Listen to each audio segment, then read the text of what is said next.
Thank you, Mr. Kuhn. Now, Mr. Finch. Thank you, Mr. Chairman. I need to speak about technical issues regarding the forthcoming measures on bass fisheries, particularly in relation to small-scale fisheries. It seems that British fishermen will again be punished for the bad practices of others. For instance, the Thanet Fishermen's Association have been voluntarily practising safe and sustainable fishing practices for many years. Their measures have included spawning boxes in nursery areas. However, now, because of the laxness of European fishing practices, many fishermen in the UK, including those in Thanet, face ruin. John Nichols of the Thanet Fishermen's Association proposed, amongst other measures, an increase in MLS and restrictions on mesh sizes, both in 2008 and again in 2012. Nothing was done at the time. This seems like it's the archetypal EU method of waiting until a problem reaches almost unmanageable proportions and then coming down like a ton of bricks on the guilty and innocent alike. I fully expect the Commission to put forward proposals that wreak havoc on law-abiding businesses who are the true guardians of the seas.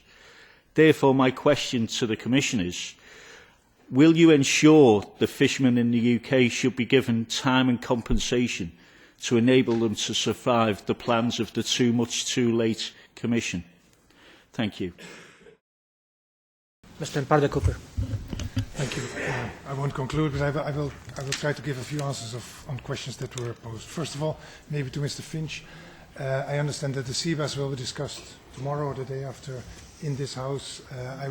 It's a colleague who deals with it. You know that we have started with some actions at the end of last year with an emergency action, and later on in the beginning of this year we introduced some extra measures. There are some extra future measures ahead of us, but we must realize that maybe it's the same message that you want to convey. We as a Commission have been alerting the Member States and the industry already for a long time about the situation of the sea bass, and indeed we are now in a situation where we had no other choice but to take emergency measures, simply because there was not sufficient appetite in the Council, particularly, to take the measures. I think that's the situation where we are in now. We are now finally getting in a motion of actions, and we will definitely look into the effects of any measure that we propose for the future. But we are further proposing measures, and I guess they will be discussed tomorrow at the hearing or the meeting that you have.